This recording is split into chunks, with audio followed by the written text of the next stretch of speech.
In Piaget's theory of cognitive development, he categorizes development into 4 stages. The sensory motor stage, when the child's world consists of the sensory input and the actions he or she performs. This stage is illustrated by egocentrism, where the child cannot distinguish between his or herself and the environment, and object permanence, in which the infant believes that objects out of sight cease to exist. The pre-operational stage, during which the child develops an internal and mental world. Children at this stage understand the difference between themselves and the environment, but cannot yet empathize with others' feelings.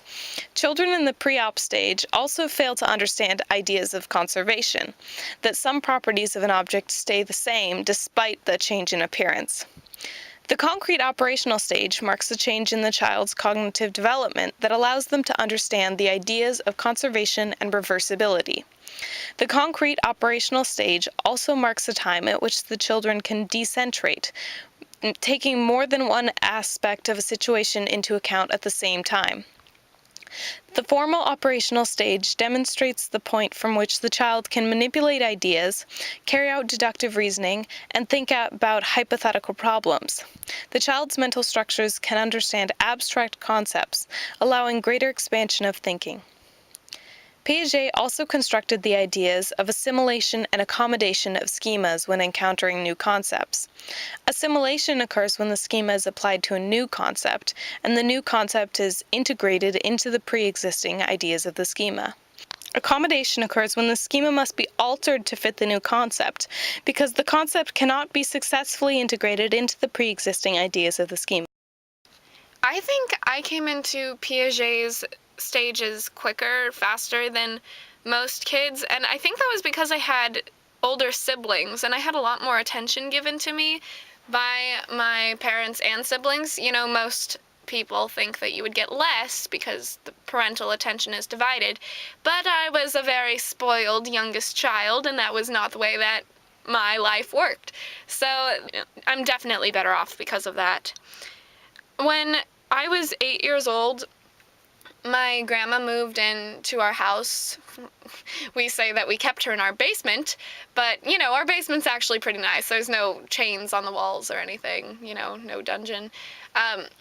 And I really had to accommodate to having my grandma there because we lost our rec room, like our game room.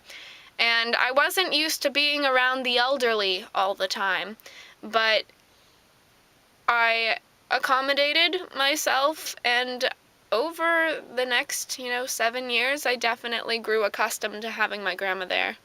I had to develop a new schema for what my home life was like. All right, so when I was 6, my family decided to move to Italy for a few years, and I really had to learn to sort of assimilate with a new schema, with the language learning of that, because I already had a schema for understanding greeting.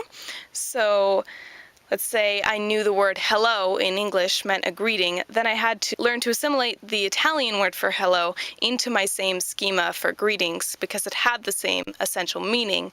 I just had to apply a new concept and sort of integrate it into what I already knew. Bowlby's theory of attachment states that attachments are an innate biological process that promotes survival by ensuring safety, warmth, and food for offspring. Bowlby believed that one attachment is formed that is more significant than any others formed. This idea is called monotropy. According to the theory, children develop an internal working model or schema to base future relationships on. The initial attachment of monotropy serves as the attachment from which a child will develop their internal working models of relationships. Mary Ainsworth, another developmental attachment theorist, created what is called the strange situation, where a child's attachment was studied by measuring the response of the child to his or her mother leaving and entering a room. Ainsworth broke attachments into 3 primary categories: the secure attachment, anxious ambivalent insecure attachment, or anxious avoidant insecure attachment. The secure attachment is held when children freely explore and interact with strangers when the caregiver is present. They will be visibly upset when the caregiver leaves, but happy upon return. Anxious ambivalent is when a child with with an anxious, resistant attachment style is wary of strangers even when the caregiver is present. When the caregiver departs, the child is extremely upset. The child will be ambivalent but resentful when she returns, and will seek to remain close to the caregiver and also resistant when the caregiver initiates attention.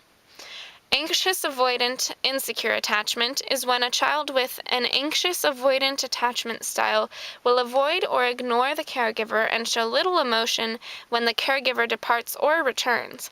The child will not explore very much regardless of who was there.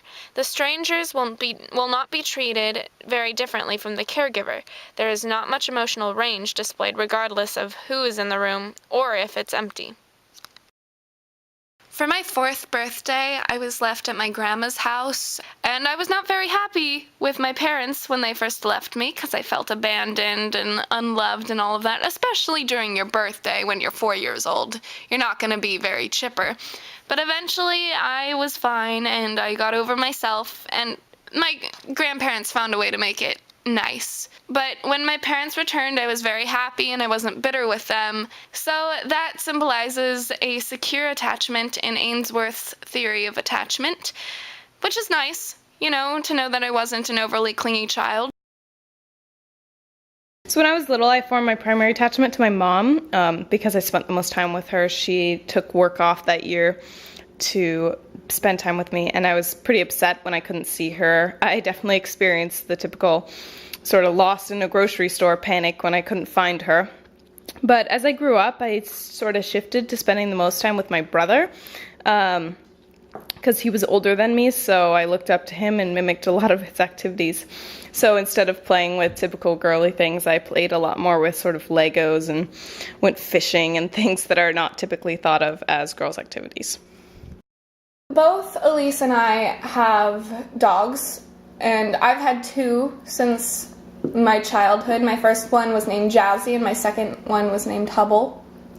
I've only had one, and her name is Sky, but I developed a pretty strong bond to her because we got her just as I was going to a brand new middle school, and so I'd come home from school every day and have a few hours home alone with Sky, so she was my companion.